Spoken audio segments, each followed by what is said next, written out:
அமெரிக்காவுக்கும் சீனாவுக்கும் இடையில் நடந்து வந்த வர்த்தக போர் முடிவுக்கு வந்திருக்கிறது.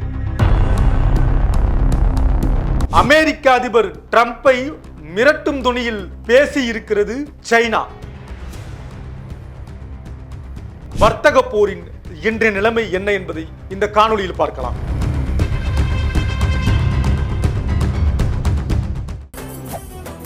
மெரிபா பன்னீர் சோடா. I trust மெரிபா. அமெரிக்காவுக்கும் சீனாவுக்கும் இடையில் நடந்த ஒரு வர்த்தக போரானது தற்போதுதான் அது ஒரு முடிவுக்கு வந்திருக்கிறது. எதனால் இந்த தற்போதுன்ற வார்த்தையை நம்ம பயன்படுத்துறோம் அப்படின்றத நம்ம பின்னாடி பார்க்கலாம். குறிப்பாக அமெரிக்காவில் இருக்கக்கூடிய அமெரிக்கர்கள் சீனாவில் உற்பத்தி செய்யக்கூடிய அல்லது சீனாவில் தயாரிக்கக்கூடிய ஒரு பொருள் ஏற்றுமதி செய்யப்பட்டு அமெரிக்காவில் அது இறக்குமதி செய்யுமே ஆனால் கூடுதலாக வரி செலுத்தி அந்த பொருளை அமெரிக்காவில் இருக்கக்கூடிய நுகர்வோர்கள் அமெரிக்கர்கள் பெற வேண்டும் என்பதுதான் இந்த வர்த்தக போர். அது கடந்த காலங்களில் என்னவாக இருந்தது என்றால் கிட்டத்தட்ட 30% சீனாவில் உற்பத்தி ஆகக்கூடிய பொருளை அமெரிக்காவில் இருக்கக்கூடிய நுகர்வோர்கள் வரியாக செலுத்தி வாங்க வேண்டும். ட்ரம்ப் அவர்கள் தற்போது நவம்பர் 1 முதல் 100% கூடுதலாக வரியை செலுத்தி வாங்க வேண்டும். அதாவது 30 100ஆக மாறவில்லை, 30ஓடு பிளஸ் கூடுதலாக 100 இணைத்து 130% வரியை செலுத்தி அமெரிக்காவில் இருக்கக்கூடிய அமெரிக்க மக்கள் நுகர்வோர்கள் சீனாவுடைய பொருட்களை வாங்க வேண்டும் என்று ட்ரம்ப் அறிவித்திருந்தார்.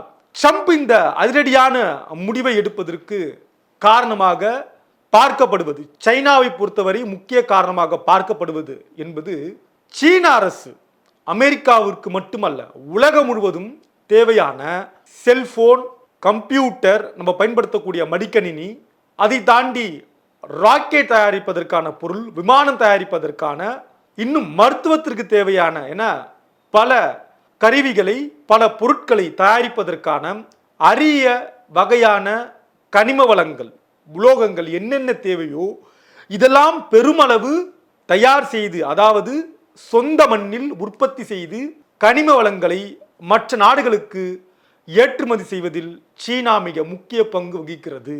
இதில் கடந்த காலங்களில் சீனா அரசு அமெரிக்காவுக்கு ஏற்றுமதி செய்யக்கூடிய இந்த கனிம வளங்களின் மீது ஒரு கடுமையான கட்டுப்பாட்டையும் ஒரு தரத்தையும் ஒரு அளவையும் நிர்ணயம் செய்தது சைனா. யாருக்கு எதிராக?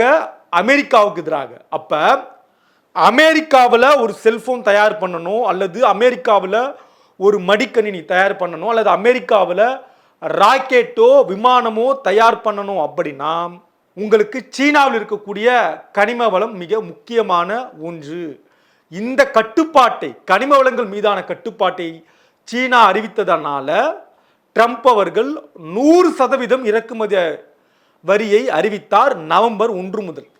ஆனால் இன்னைக்கு அவர் மாற்றிருக்காரு. என்ன காரணம்னா, இது அறிவித்த பிறகு சைனா கூடுதலாக ஒரு மிரட்டலை அறிவித்தது.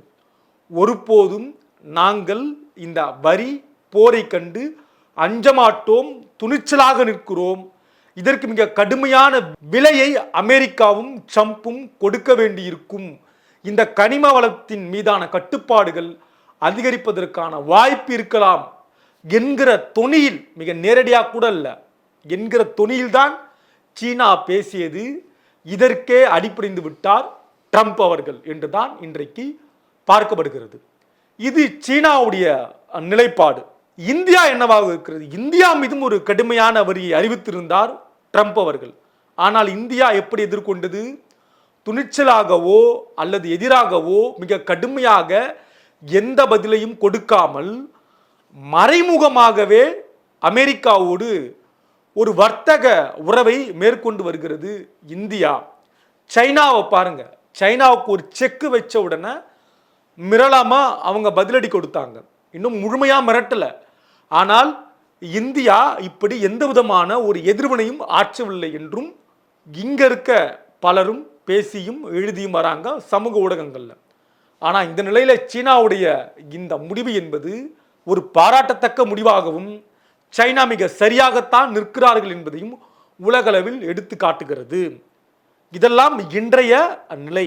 ஆனாலும் நம்ம இந்த நிகழ்வு தொடங்கும் பொழுது சொன்னோம் இல்லையா, அந்த காணொளி தொடக்கத்தில் ட்ரம்ப் இன்றைக்கு இப்படி ஒரு முடிவு எடுத்திருக்கிறார் அப்படின்னு நம்ம சொன்னோம். ஆனாலும் அதில் நம்ம ஒரு இக்கண்ணா வச்சோம். என்ன அப்படின்னா, ட்ரம்ப் இன்றைக்கு பயந்து அந்த முடிவை எடுத்திருக்க கூடும், அல்லது அவர் பயந்தும் எடுத்திருக்கலாம், அல்லது இது ஒரு யுக்தியாக கூட பயன்படுத்தியிருக்கலாம். அந்த முடிவு இன்றைக்கு உறுதியான முடிவு. ஆனால் அதே முடிவு நாளையும் மாறுவதற்கான வாய்ப்பு இருக்கிறது. காரணம், ட்ரம்புடைய மனோநிலை என்பது நேரத்திற்கு நேரம், நிமிடத்திற்கு நிமிடம், நாளுக்கு நாள் அதிரடியாக பல முடிவுகளை எடுக்கக்கூடிய மனநிலையில் உள்ள ஒரு நபர். அந்த வகையில் இன்றைக்கு அவர் அந்த முடிவை எடுத்திருக்கலாம். சீனா மீது, அதாவது சீன பொருட்கள் அமெரிக்காவில் இறக்குமதி செய்யப்பட்டால் 100% இறக்குமதி வரி கிடையாது என்று இன்றைக்கு அறிவித்திருக்கலாம். ஆனால் நவம்பர் 1 நெருங்கிட்டு இருக்கு. இதற்குள்ள எந்த ஒரு மாறுதலும் ட்ரம்ப் அடையலாம். மீண்டும் அந்த வர்த்தக போர் தொடங்கலாம். எதுவாக இருந்தாலும் இன்றைக்கு வர்த்தக போர் முடிவுக்கு வந்திருக்கு என்பதை உலக பொருளாதார அறிஞர்களும் ஆய்வாளர்களும் கவனித்தும் பேசி வருகிறார்கள். இது ஒரு நல்ல முன்னேற்றம். பல நாடுகளுக்கு இதன் மூலமாக பெரிய பாதிப்பு ஏற்படாது, இழப்பு ஏற்படாது. மற்ற நாடுகளும் மீண்டு வரலாம். இந்த வர்த்தக போர் நிற்க வேண்டும் என்பதுதான் எல்லோருடைய எண்ணமும் கூட. தொடர்ந்து பயிர்க்கலாம். இது கிங் டிவி. நான் உங்கள் தமிழ்மார். Meriba Paneer Soda. I trust Meriba.